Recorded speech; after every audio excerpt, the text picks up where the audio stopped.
to Savannah, Georgia.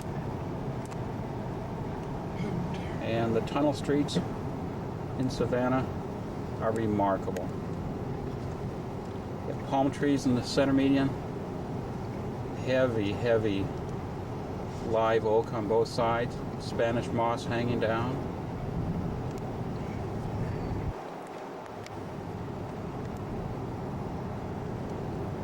Big mansions on both sides.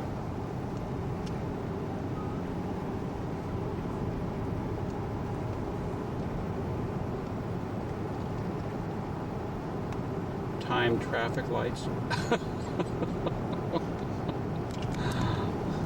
All the conveniences of home. No, home doesn't have anything like that. Oh.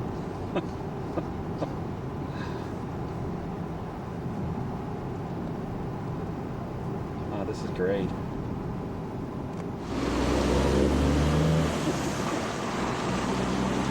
This is the Savannah Cotton Exchange building. Kind of the center of the riverfront district.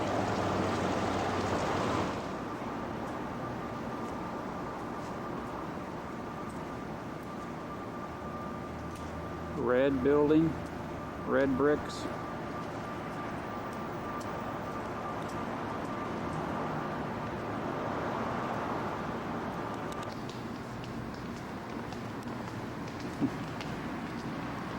You notice all the ironwork down below. There's a road system down here. Cobblestones, entrances in and out. That's where all the utilities and... Oh, it may have been moving cotton in and out from the ship level also.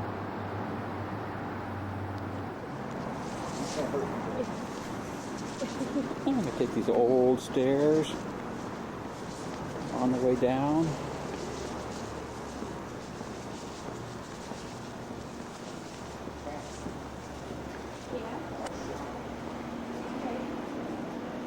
And down underneath. It's the full street system underneath. Now walking underneath the old Cotton Exchange. This building was built in 1700s. Looks like it doesn't get too cold here because all the plumbing is exposed.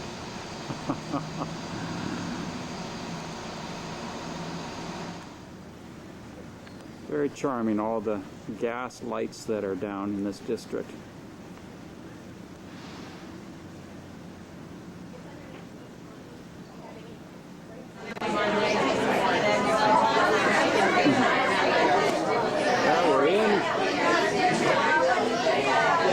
Basement of the Cotton Exchange.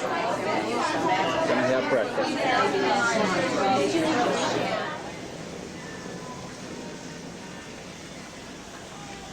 Well, we just had breakfast at the Huey's, which was in the River Street Inn.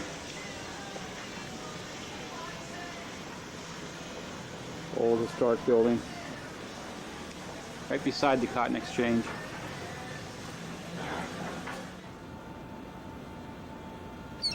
Port of Savannah is a major shipping port.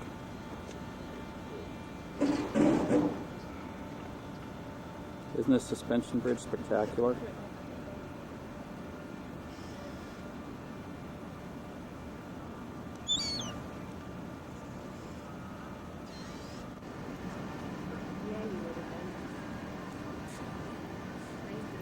Guys are just soaking up the sun.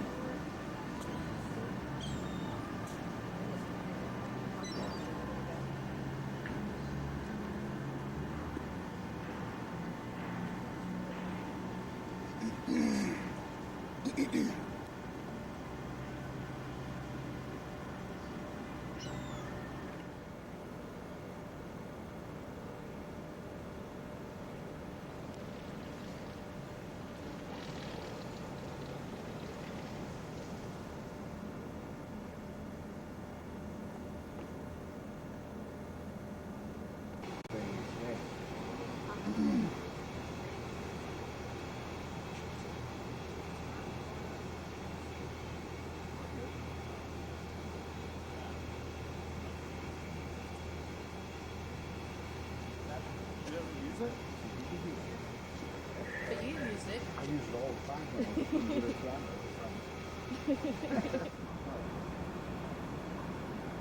And all the cobblestone streets lead down into the waterfront.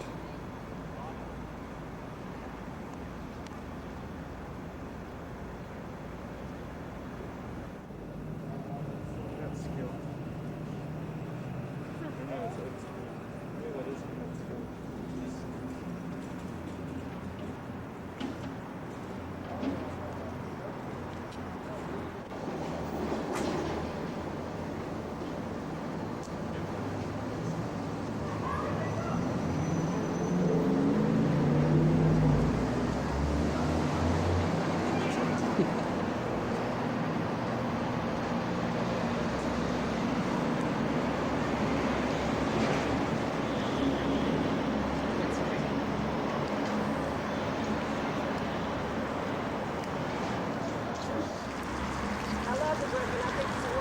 We have the City Hall in the distance,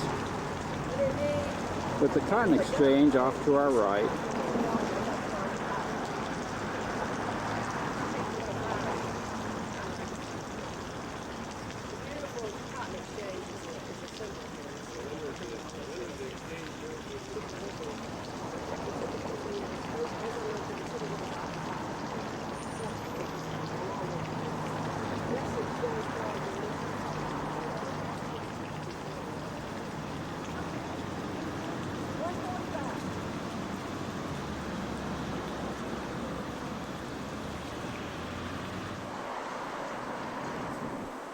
Yes, this is the City Hall.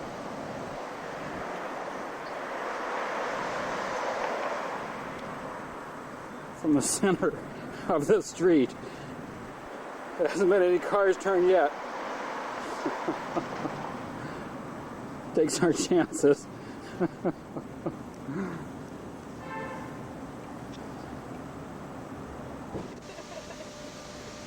This is one of the many square blocks that have been reserved as parks when the town was actually produced and developed and laid out. They laid out the town to have all these squares.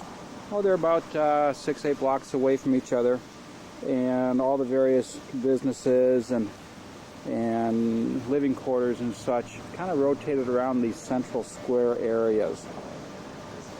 They have fountains, grass, walkways. This is how it was when the town was originally laid out in the mid-1700s.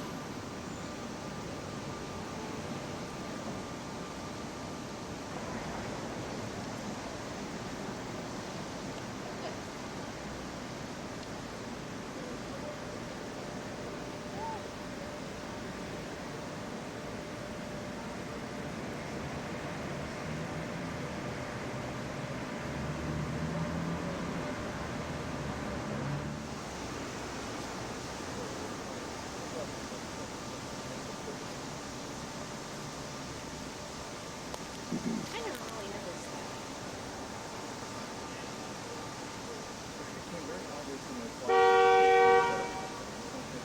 Thanks, John.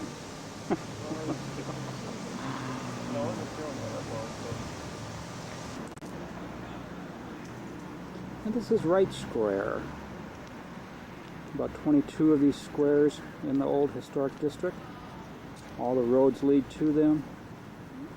Flowers, gardens. And of course, in the center of each one is a statue or a monument of some kind.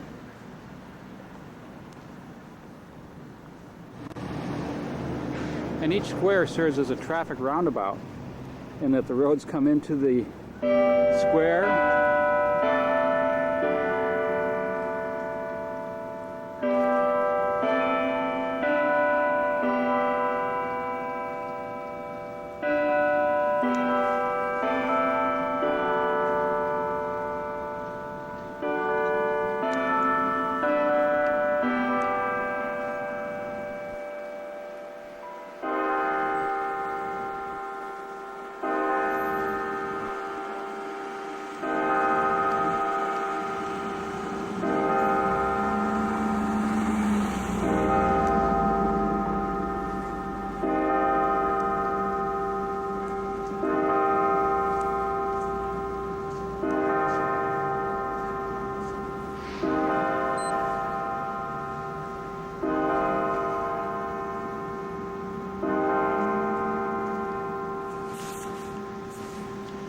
As I was saying, cars drive up to the roundabouts and actually have to circle these squares in order to get straight through on the road that they were traveling.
Another mode of transportation.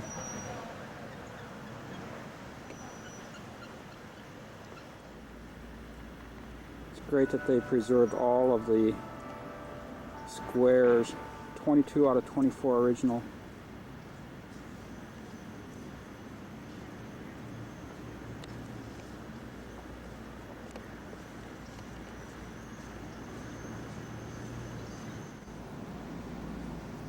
Yeah, these square park areas are only located about 3 blocks apart. It seems like every little square has a church facing it, homes facing it, probably businesses. So each little square area is almost like a independent little town in itself.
Forsyth Park.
Even the sidewalks look like tunnel streets. What's got you doing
This is the Mercer house. It sits over on the southwest corner of Monterey Square. Mercer was a general in the Confederate Army, and then after the war had done well in trade and made a fortune, and he built this home. One of his descendants was the popular singer in the 60s and 70s, Johnny Mercer. I don't think Johnny Mercer ever lived in the house, but the house was ultimately bought by a ne'er-do-well that was raised here in Savannah by the name of Jim Williams, and who became involved in a scandalous murder affair where he killed his boy worker, a young man, and a great deal was involved in that. The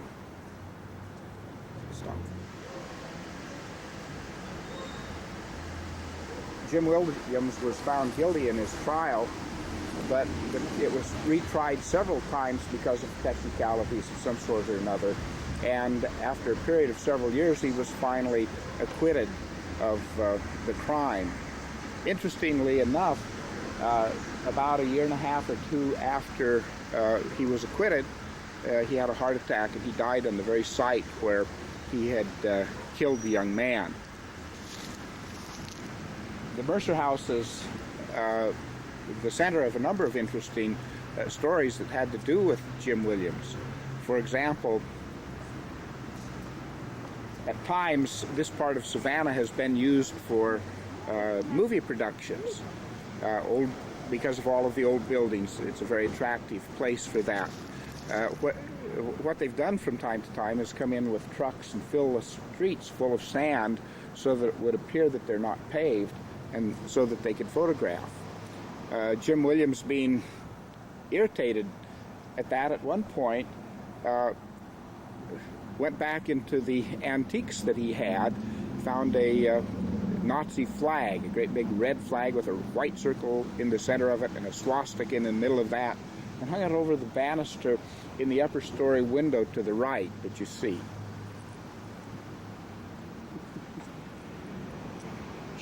Jim Williams was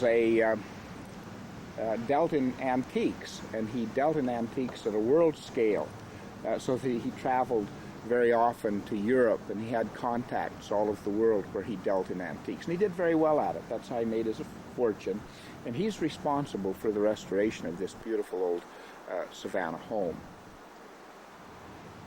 One of the things that he dealt with in antiques that was his own favorite was Fabergé. Fabergé is a art form that was developed in Russia, where they made a very precise and intricate designs on eggs. And after he died, he left his Fabergé collection, the house and everything in it, to his mother, who, after several years, died herself and left it to his sister. It's interesting, we were visiting with a lady downtown that said that Jim Williams really didn't like his sister and didn't want her to have the home, and there's a certain degree of irony that his sister ended up with it.